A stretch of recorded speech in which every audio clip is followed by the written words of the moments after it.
point of the session today is twofold. One is that if you're here, we are assuming that you feel that Israel's getting really a tough time in public policy and government, with your peers, in the media, and so on. And so if you're going to walk away with something today, this is what we want you to walk away with. We're busy people, we have jobs, families, responsibilities. We want you to walk away feeling empowered, that you have the education to be able to effectively defend Israel. Two, we want you to have not just the confidence, we want you to have the facts to be able to do that. And three, we want to give you some practical tips and ideas about where you can actually put your effort and newfound knowledge. So again, just a welcome to everyone, and thank you all for coming. And now just for a greeting from the village, I'd like to welcome Adrian Gold. Good afternoon, everyone. Thank you very much for coming. For those of you who are familiar with our community, this is just another perfect example of the kind of enterprise that we choose to represent ourselves as in the community. The Village Shul is about helping people achieve their potential by actualizing their strengths, one by one. And if you're here today, you need to be really clear that the power of just one person having the right response at the right time can be the thing that tips the edge. And so all of us are obligated to listen and learn and to be prepared. We're all riding very high on the success of the mission to Israel with our Prime Minister, but I think all of you know that you have a very thin edge. When things are very strong on one side, the potential for them to be problematic on the other is an ongoing concern. So it's just as important, and in fact even more so today, for us to be prepared for the inevitable backlashes that come against our beloved homeland. Here at the Village Shul, we endeavor to make all of you empowered in any way we can to actualize your Jewish identity and your identity as an activist and a proactive member of the Jewish community. I should tell you that we had special greetings, exciting special greetings, from Vivian Berkovich, who you may know is the brand new, recently named ambassador to Israel. And she lives in our community. And she gives us her promise that she will in the near future be joining us for events such as this in order to show her support and gratitude for everything that we are doing here today. Each and every one of you who came and are giving your time and your energy are part of making this powerful. We have some unbelievable speakers today. It's especially nice when you have a homegrown talent, though, and I want to begin by introducing our first speaker, who is Mr. Richard Bass.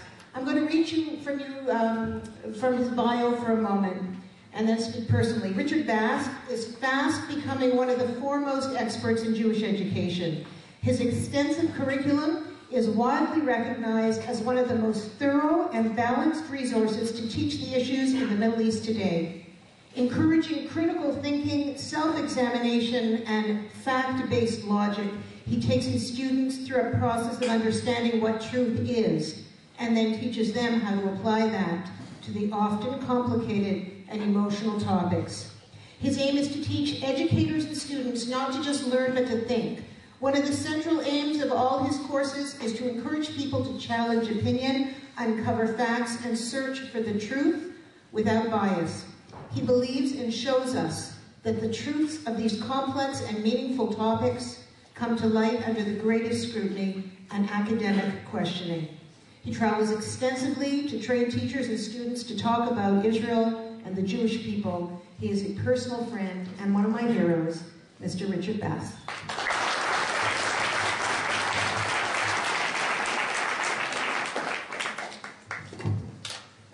Thank you so much, Adrian. I really appreciate that. Thank you all for coming out today. I really appreciate you coming out and supporting this event. And I hope you walk away with a number of things that you find useful in your conversations with either your friends or coworkers, or even just for you personally. So I wanted to ask, although I think I already probably know the answer, how many people here were following Prime Minister Harper's recent trip to Israel? Yeah. And anybody who wasn't isn't going to leave their hand down probably in this room. Okay, so I wanted to tell you that, for all of us, it was really a remarkable few days to watch. And I wanted to focus on one thing, and you know, not to focus on anything negative, heaven forbid, because he's really an amazing guy. But I don't know if you know, let's see if the show of hands is any different when I ask, you know, how many people have ever been to the Canadian government website and looked at their foreign policy on Israel? So, quite a bit fewer. Okay, so the reason why I'm bringing that up is not to at all disparage our government in any way, because the website and the Canadian policy was there long before the Conservative government came into power. But if you've looked at the foreign policy on Israel, the Canadian foreign policy on Israel, one thing you'll notice is that the Canadian government still is promoting you know, enthusiastically, a two-state solution to the problem going on between Israel and the Palestinians. And, you know, also basically echoes the UN line that all settlements in the West Bank are considered illegal and a violation of the Fourth Geneva Convention. And so I wanted to speak to that a little bit today, because it's not just our government that you hear that from. You hear that from administrations, you know, south of the border, and also in the EU, and on and on. And one of the things that I like to do in my method of presenting and teaching is to approach things from a critical thinking perspective. So I like to do almost every topic from the point of view of a question. And my question today is, you know, when we look at the two-state solution, is that really a reasonable strategy for peace, for Israel, for the other parties in the equation? And then we're going to think our way through the whole process. So the emphasis on most of the things I do is on applying critical thinking to the claims about Israel, whether they be historical, ideological, or political. And basically, critical thinking just simply is being able to justify, or have some justification, you know, assess the strength of the justification for the reasons supporting a particular claim. So before we get going, I also want to say that it's my hope at the end that we'll have time for questions. To be honest, I'd probably love to do this whole session with just question and answer. And certainly, if there's anything that needs clarification along the way, feel free to ask. I'm going to respectfully ask that we hold comments, because there's a lot of people here, and probably a lot of people would like to contribute. But if it's a quick question, a clarification question, please go ahead and ask. And also at the end of the talk, if I could ask if we do have time for question and answer, if we could keep those to just, you know, fairly short and to the point questions, just out of respect for the audience, would be great. Okay, so let's move on.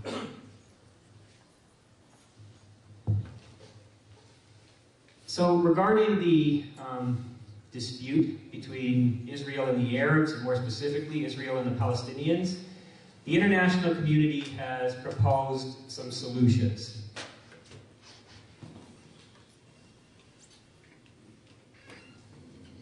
The only resolution is for the aspirations of both sides to be met through two states, where Israelis and Palestinians each live in peace and security. Okay, so in a nutshell, that's basically it, right? The two-state solution.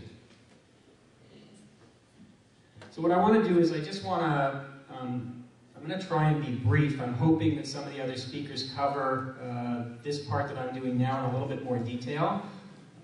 But I want to give you a little bit of background to how we ended up getting to this place, this two-state solution, because you need a little bit of the foundation. And forgive me if you already know this stuff. I'll try and go quickly before we move forward, okay?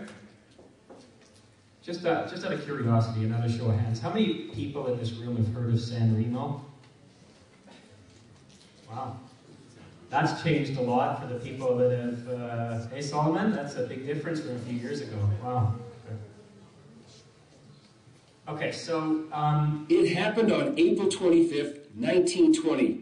Representatives of the great powers who triumphed in World War I met in the Italian town of San Remo to divide the Middle Eastern lands they conquered. 90 years later to the day, Christians and Jews gathered on the same spot to commemorate the event. The leaders of the great powers who met here in San Remo 90 years ago are long gone, but their decisions made history and transformed the Middle East. For the first time in nearly 2,000 years, they called for the establishment of a homeland for the Jewish people in an area called Palestine. Before its defeat in World War I, the 400-year-old Ottoman Empire spread throughout the Middle East.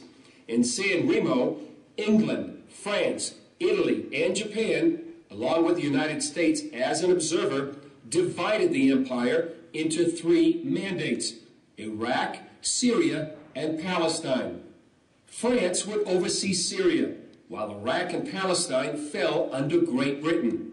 The resolution also included the Balfour Declaration, written by England's Lord Balfour in 1917, which called for the establishment in Palestine of a national home for the Jewish people.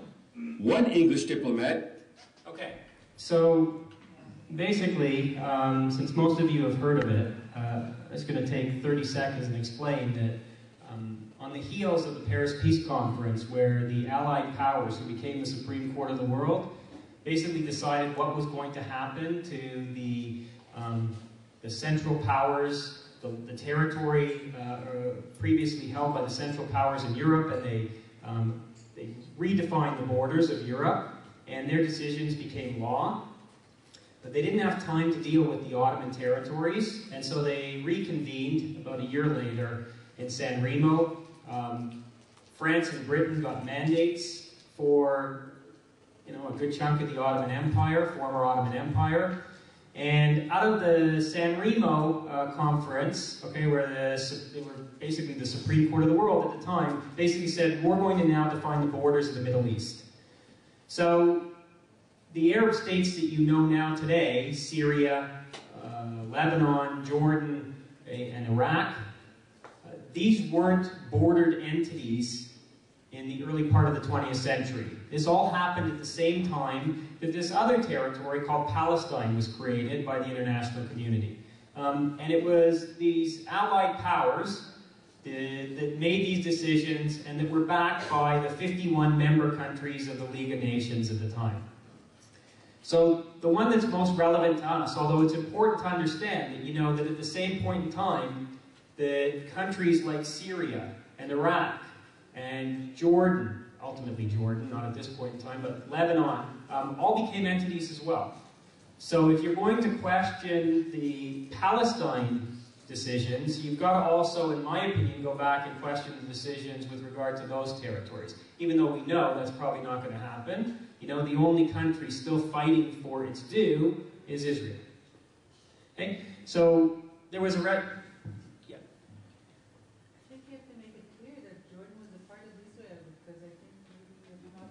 Okay, so I'm just gonna ask respectfully that, again, questions, I'll take questions, but I want to leave all comments till the end because I know that there's a lot of people with some knowledge in here, and what will happen is then the talk will end up being, into other people's talks. So what we've got right now is there's a resolution passed at San Remo, and out of that resolution, this territory called Palestine is given to the British to look after. And if you can recognize by looking on the map, it doesn't look like the shape of Israel looks right now, right? It has on your right side, right, on the eastern side, a whole other half to it, actually more than a half, 77 additional percent. Okay, so what ultimately ends up happening is the British, because of a clause in the Mandate for Palestine, end up deciding to split their mandated territory, which they had a right to do, according to Article 25. And they ended up forming this entity called Transjordan, which ultimately became Jordan. And what was left is the territory on the west side, which now looks a lot more like the shape we're familiar with when we associate with Israel.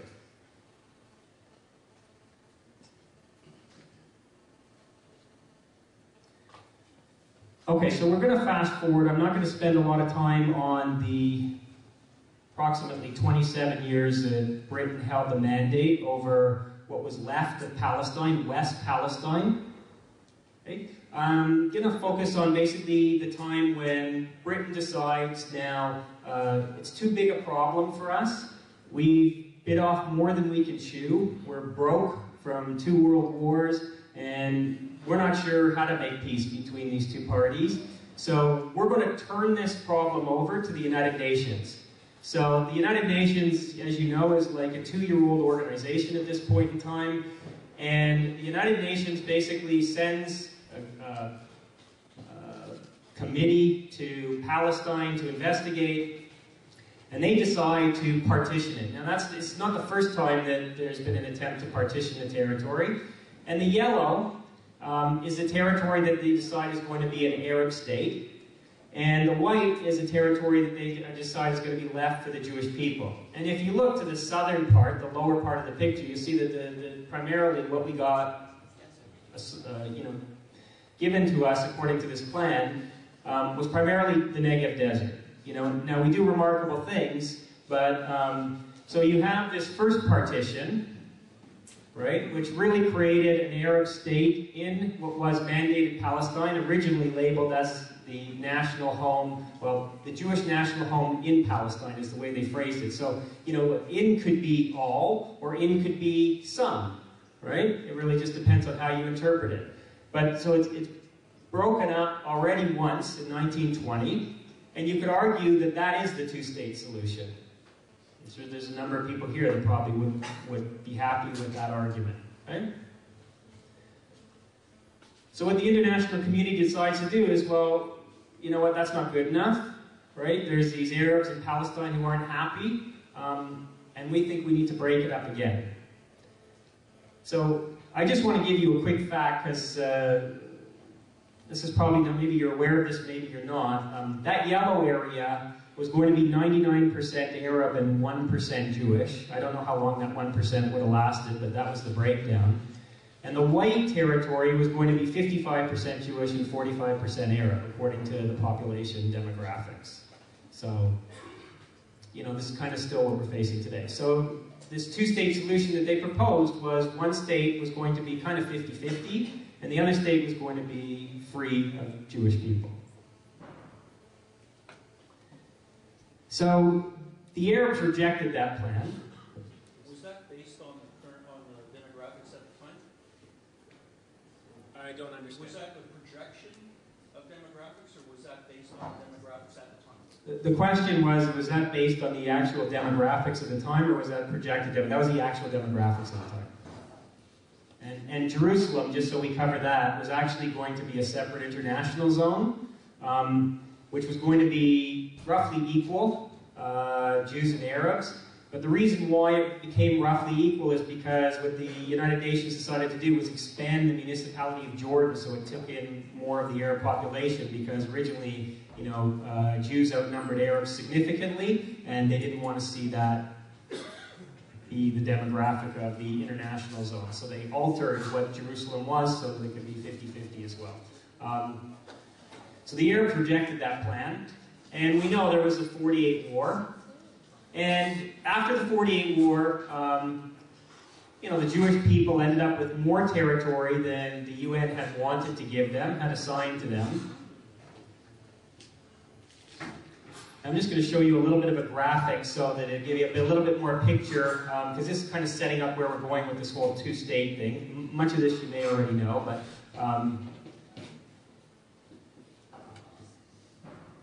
just watch the colors, okay? So you can see what territory was acquired by who. You'll see the red is going to end up being Egyptian territory, and purple is going to end up being Jordanian.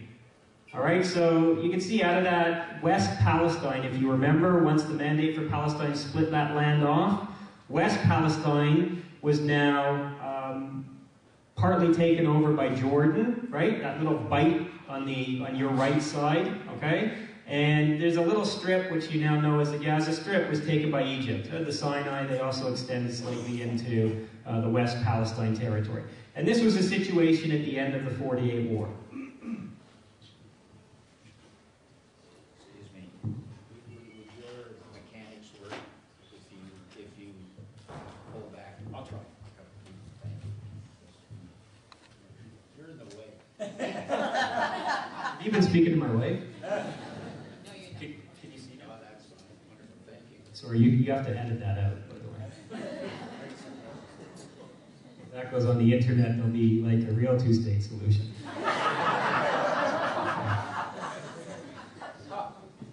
Okay, so at the end of 48, the parties get together and they sign an armistice agreement. And the armistice agreement between Israel and Jordan basically says that, you know, we're going to draw a line, and so long as both sides honor this line, there won't be any fighting. Okay? The armistice line was not set up to become a border. In fact, in the agreement it stated specifically that it wasn't supposed to become a border. And that line became known as the Green Line.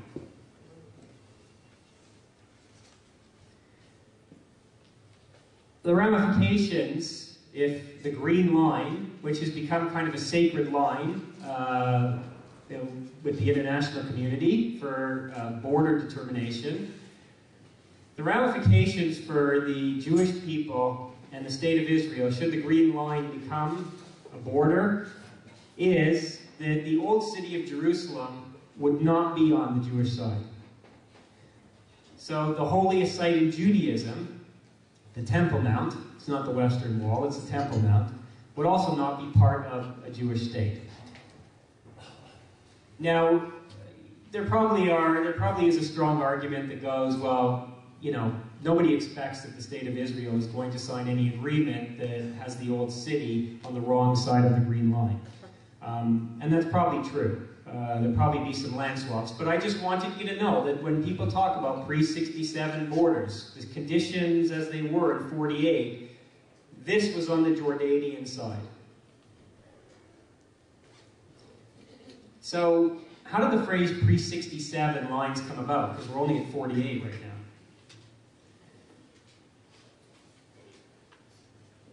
Well, if you can remember just a second ago, I just showed you the map. And you can see, I don't know whether it's quite small. One sec. This is the part where I get to play with my laser.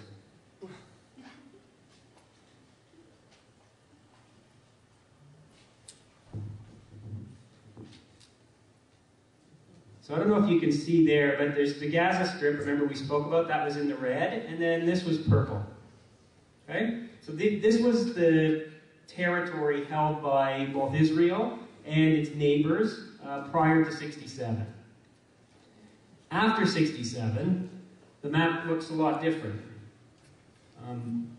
We probably could have gone as far as we wanted to.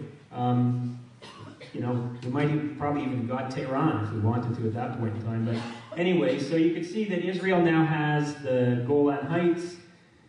They have this area called the West Bank. The West Bank, so named because it's on the west bank of the Jordan River. There was no such name in history ever used prior to this point in time. And they also have the Sinai. So pre-67, when you hear pre-67, it refers to this situation, the situation after 48 that I told you about, where the Arab states, okay, the Arab countries, were in possession of this area called the West Bank and Gaza. And this is what resolutions that I'm sure you're quite familiar with, like 242, are trying to pressure Israel to return to.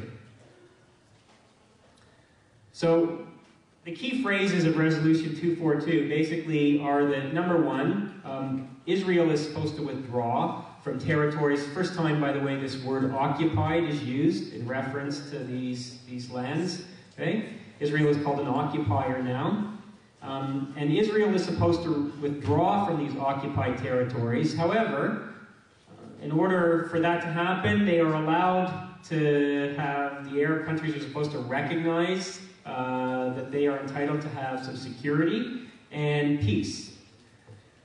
So how do the respective parties argue these things? Well, the Israelis say, you know, when we have secure boundaries and peace, when you recognize us, right, we will withdraw. Maybe not from all of the territories, because it doesn't say all of the territories. We will withdraw from occupied territories.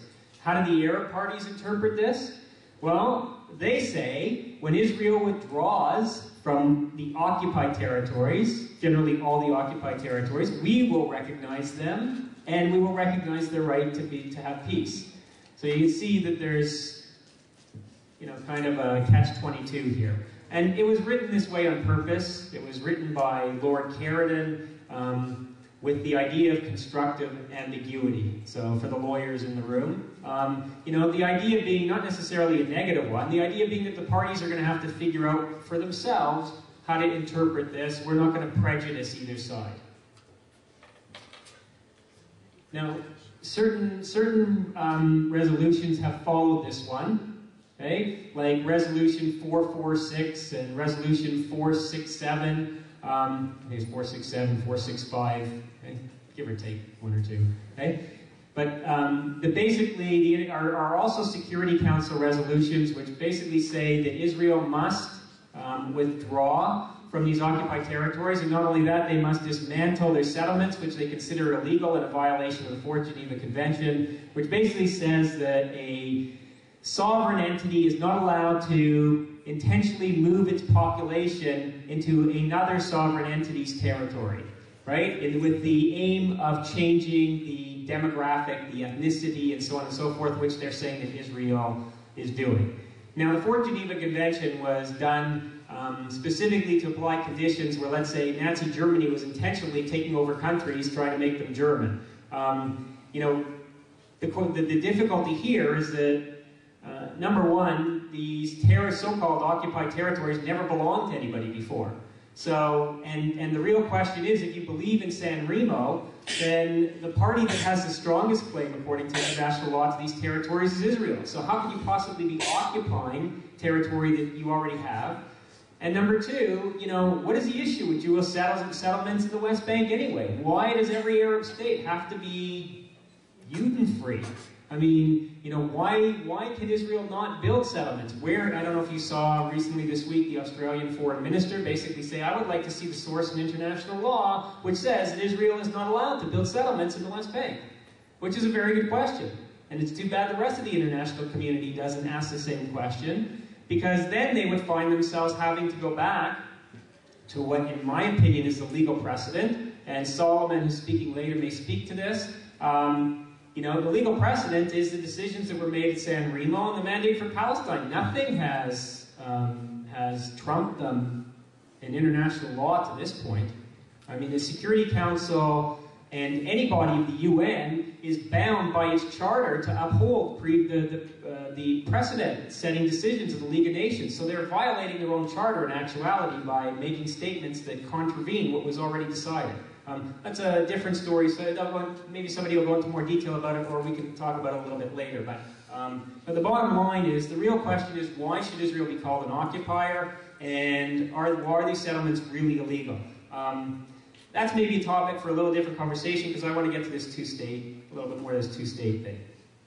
So I think it's important that you understand Israeli policy for, the bulk of 33 years, which is 30% of the 20th century, and it's centered around basically two things, right? And those two things were the avoidance of something. They were the avoidance of the government of Israel did not want to exercise authority over the Palestinian Arab population, but they also knew that they could not return to the pre-67 lines. They didn't feel that they were defensible, right? So the real dilemma was, how do you possibly find a way to reconcile these seemingly directly opposing goals? Number one, we don't want to govern you, right? We want you to have autonomy.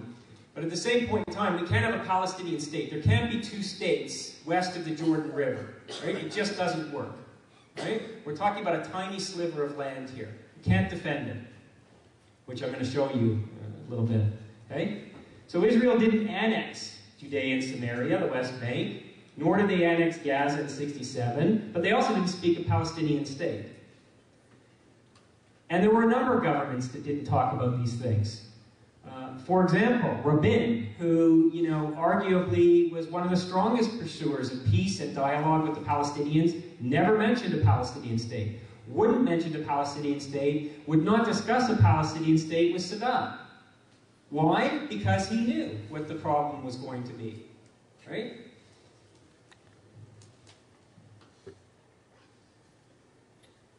What was their vision? Well, there were a couple of guys who developed plans. One was Alon, and another guy named Bailey, who basically, you know, if I amalgamate them, basically decided, let's take a look at the West Bank.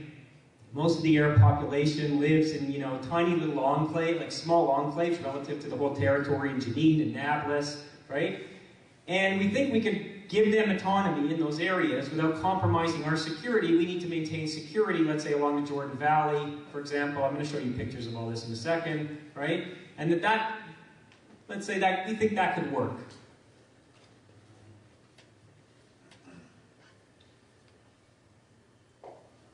So this basically was the bulwark of Israeli policy for all those years I showed you, from 67 to 2000, all through Oslo, okay? So the question you might be asking is, okay, so what happened? Meaning, how did a Palestinian state become part of the dialogue, okay? And before I get to that, just so you can see, the Alon and Bailey plan, I'll explain this a little bit, the picture, and put the next slide up so you can see what the colors mean. Okay, so the West Bank was basically divided up, and so that the area A was going to, the brown parts were going to be exclusive Arab-Palestinian control, B was going to be shared, and C, Israel was going to maintain control, that's the white part, okay, for security reasons.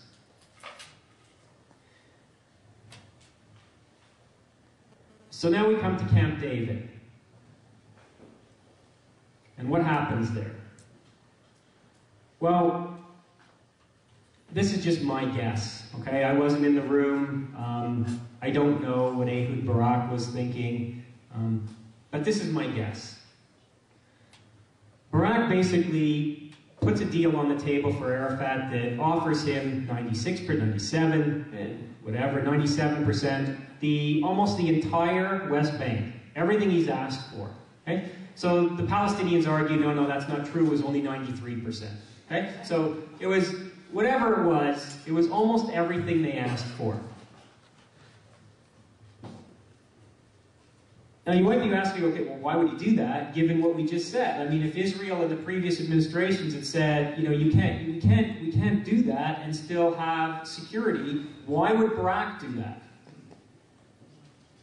Well, I think that probably what Barak was trying to do was expose Arafat for generally what he was, right?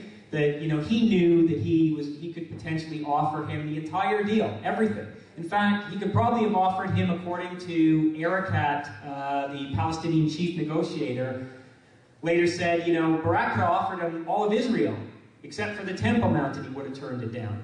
Because no Arab leader, or he certainly wasn't going to be the pariah that basically said that the Jewish people have a right to the Temple Mount area. Okay? So, I think that Barak knew this, and I think that he was trying to show the world, you know, what was really at the heart of the Palestinian intention, right? Except for it backfired. Why did it backfire? I mean, the strategy worked in one sense because Arafat turned it down, you know? And there was a Saudi prince, Prince Bandar, who basically was quoted in the Atlantic magazine. And Atlantic magazine is basically saying, you know, to Arafat, sir, if you turn this deal down, you will be committing a crime against the Palestinian people. But he did turn it down, right? So, why didn't it work? Well, it didn't work because the international community basically saw this now as the paradigm for all future negotiations. So I don't think it was a very good strategy. Yes, on the one hand, it outed Arafat. But on the other hand, it basically said to the world, see, they're prepared to give up. They're prepared to give up the whole West Bank to form a Palestinian state. And this is the paradigm that we've now been locked into for 13 plus years.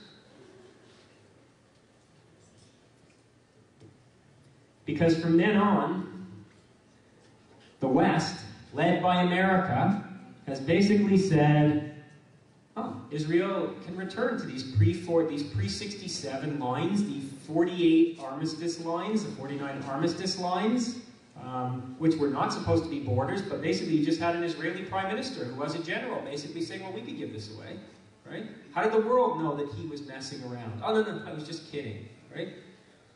You can't take it back. And so this has led us to what we now, the model that we're now in, this present two-state solution paradigm.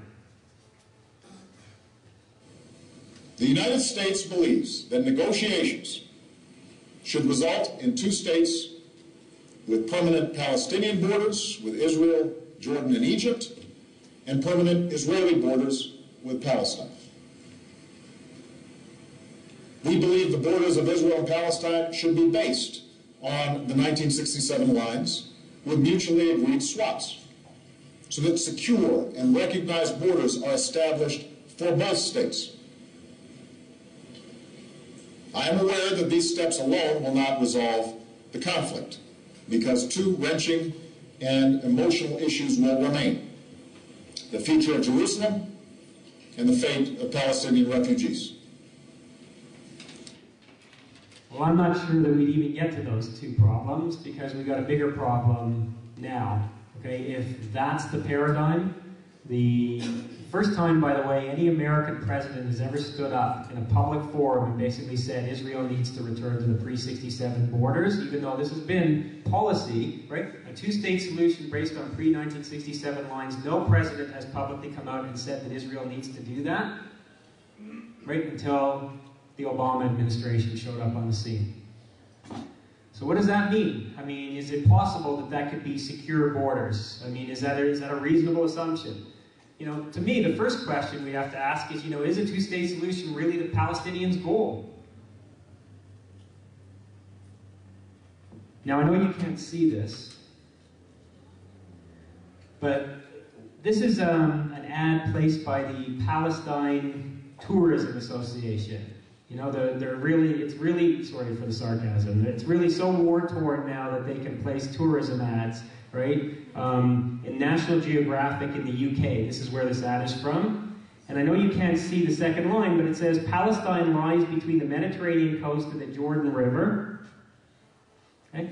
And it names a number of cities, okay, that are within that area. Now, between the Jordan River and the Mediterranean, I mean, last time I checked, okay, so leaving that aside for a second,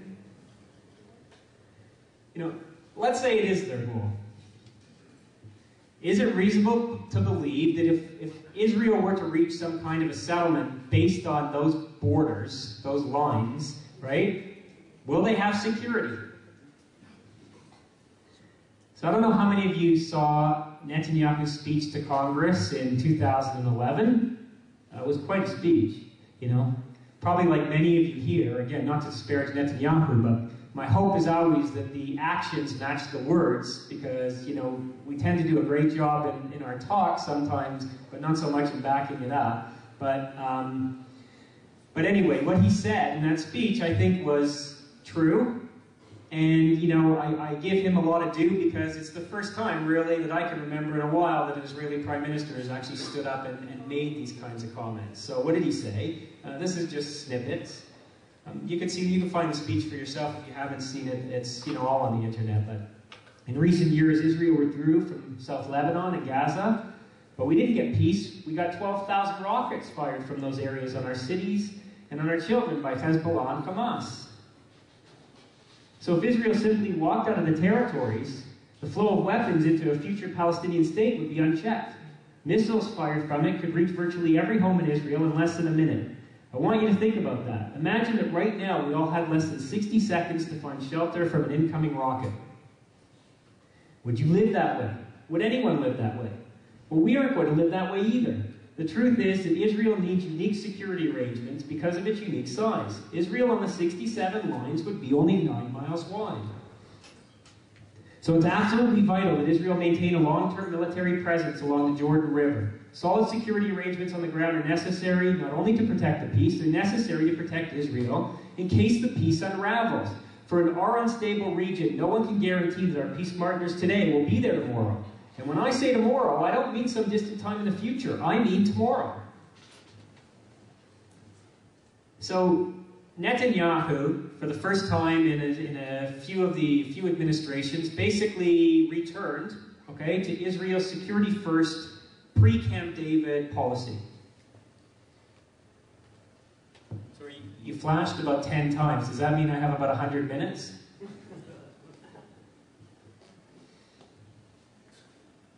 So what are the grounds behind Netanyahu's claim? 9,000 Israelis from the Gaza communities would improve security.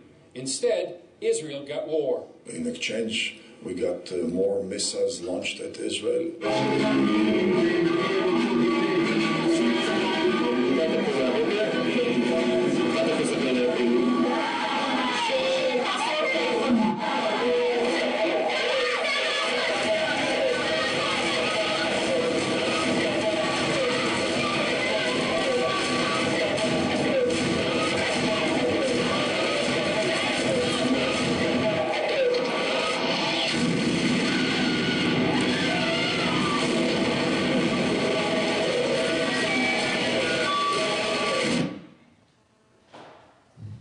Okay, so whatever solution ends up being the solution going forward, the key is it has to address the security needs and what's possible to defend.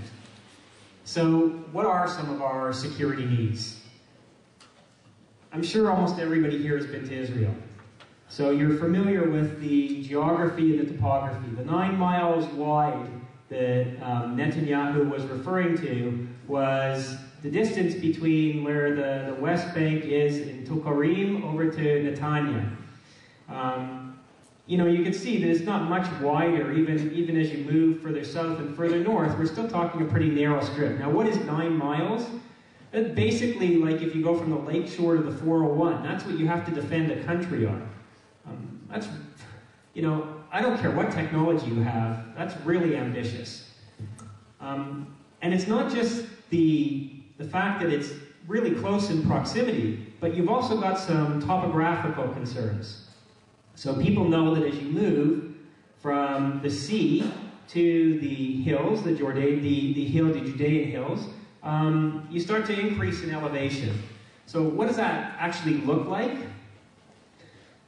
That's kind of a shot of Israel. You know, it goes, climbs quite a bit, several thousand feet, and then, you know, as you go east of Jerusalem, it then drops off to the Rift Valley and then climbs again on the other side.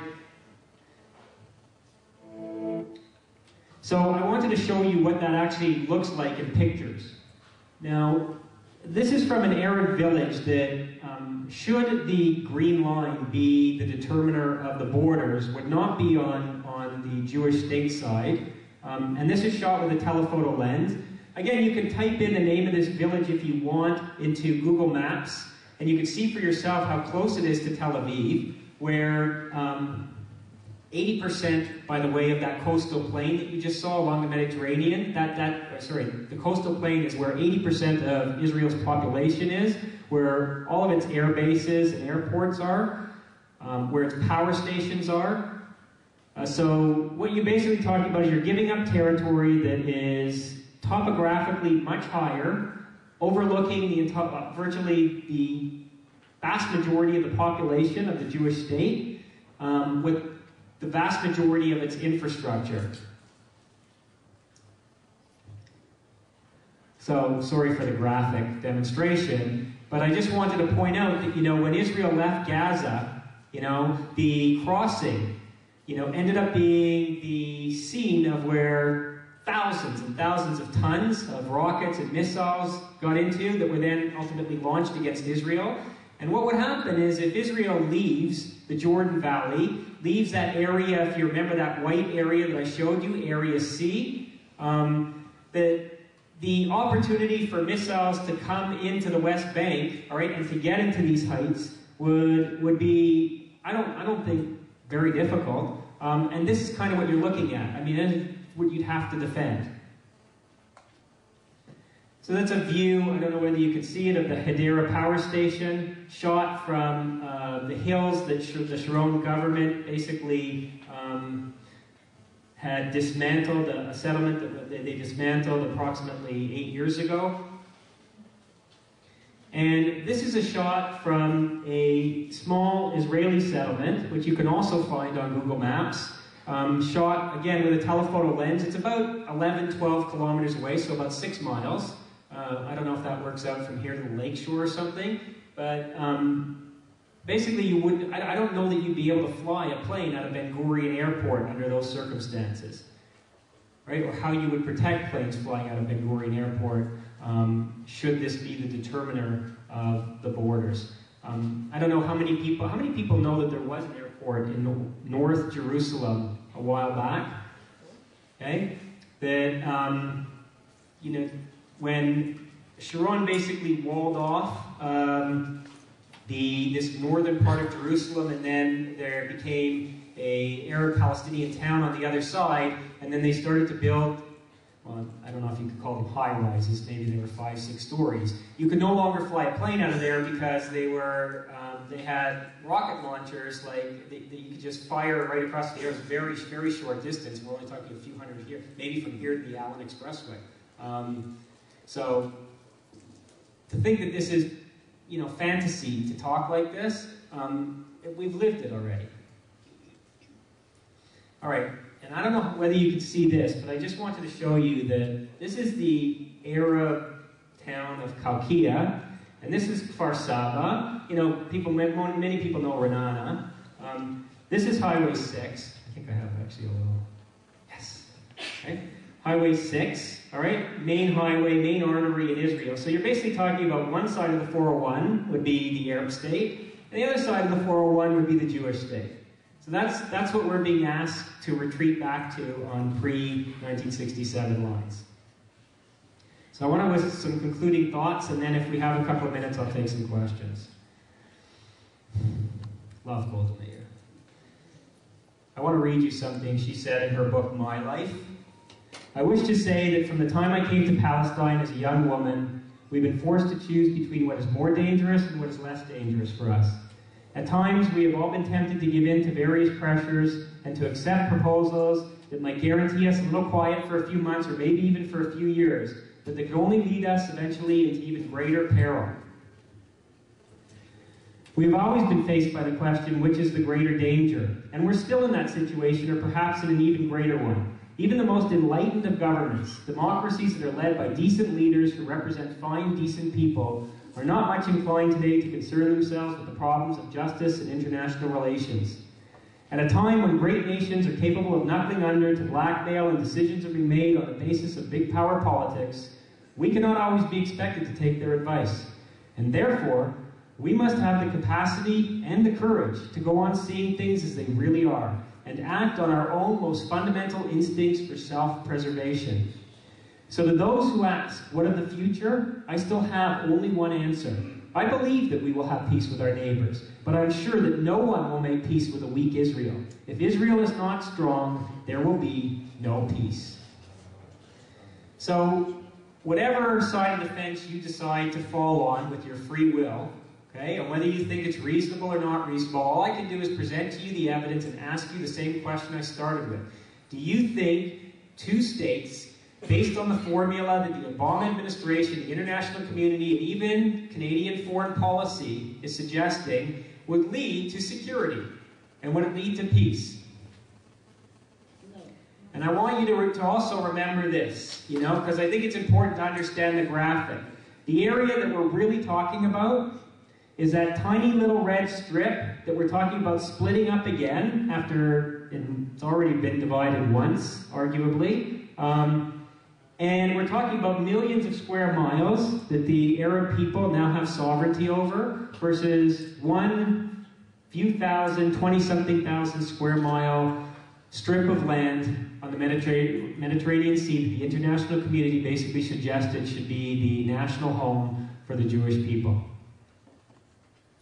Okay, I'll take, by the way, before I do the questions, if I could, I'll put in a shameless plug for this book, Israel and World Relations, which has all this information and more in it. If you would like to pick one up, you're welcome to see me afterwards.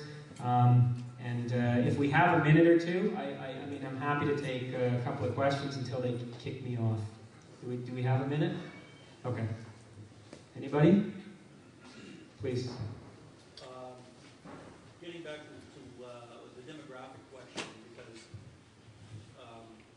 the issue comes when arguing with people who are against Israel, is they throw up the demographic issue back at the time. And one of the reasons of Golda Meir's quote, despite other powers or other nations help or so-called help, we have to stand on their own, is because of the restrictions of Jewish immigration into Palestine pre-48, which would have greatly changed the demographics. So sorry, what's the question? I'm just saying it's an important issue to keep in mind as far as arguing against people who are throwing up the issue of demographics against Israel's claim. Okay. Thank you. So questions, please, if we could just questions, only questions. Yes. Okay. The question is, seeing as modern technology and warfare has changed completely, is it really realistic to talk about defensible borders in terms of land and distance and whatever? So the question is, considering advancements in technology, is it really reasonable to talk about defensible borders? Well, I'm only going to try and interpret your question. I'm not sure it's realistic to talk in terms of defensible borders that are 9 miles wide. I think given the geography and the topography of Israel, it's realistic to talk about it if you're looking from the Jordan River to the Mediterranean Sea and from Eilat up to the Golan Heights. I think it's realistic. If it wasn't realistic, I don't think we would have a state right now. So I think the only thing I can go on is the evidence of the 60-something, okay, so let's go from 67. The 46 years, if my math is correct, at this point in time, since 67, that we've been able to hold that territory. I'm not sure that we could, me personally, that's too weak a statement. I don't think that there's any chance we can hold a 9-mile wide piece of territory, especially given the topographical issues. Do you see there being any possibility that the claims of the 500,000 plus Jewish refugees from the Arab countries that were expelled is going to play any factor in the upcoming negotiations and talks there?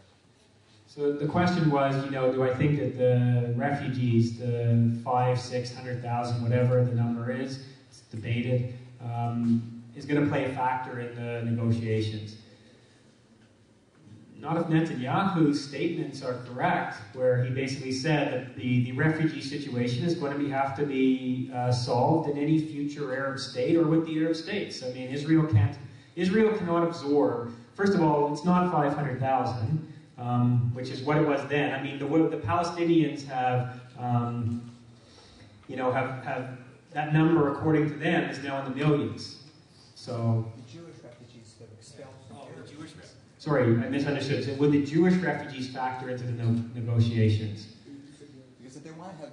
Yeah, I'm not sure. If that's a question, then I think, we could equally put it up as if they want to solve the problem and take into consideration the Palestinian refugees, then we could also argue that there was also, several 100,000. So people generally say it was a population transfer, essentially, 600 and something thousand Arabs went out of what became the Jewish state, and roughly 800,000 Jews were expelled or, not so kindly given anything but an ultimatum, but to go somewhere else. So, I know it's been spoken about.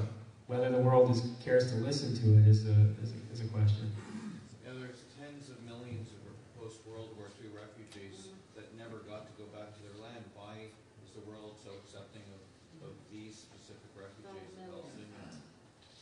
So the question was, why is the world so accepting of the Palestinian refugee situation when there are tens of millions of other refugees who don't seem to be getting the attention? I mean, I'll just consider that an opinion question. The Arab states have a lot of money and a lot of oil, and that buys a lot of votes and a lot of clout in the UN, which is basically what a lot of this comes down to, is essentially. And not to mention the fact that, unfortunately for us as a people, I think we're still dealing with some situations in the world where, there are forces that are not so eager to help the Jewish people find a solution out of what has been, you know, a long history of difficulty.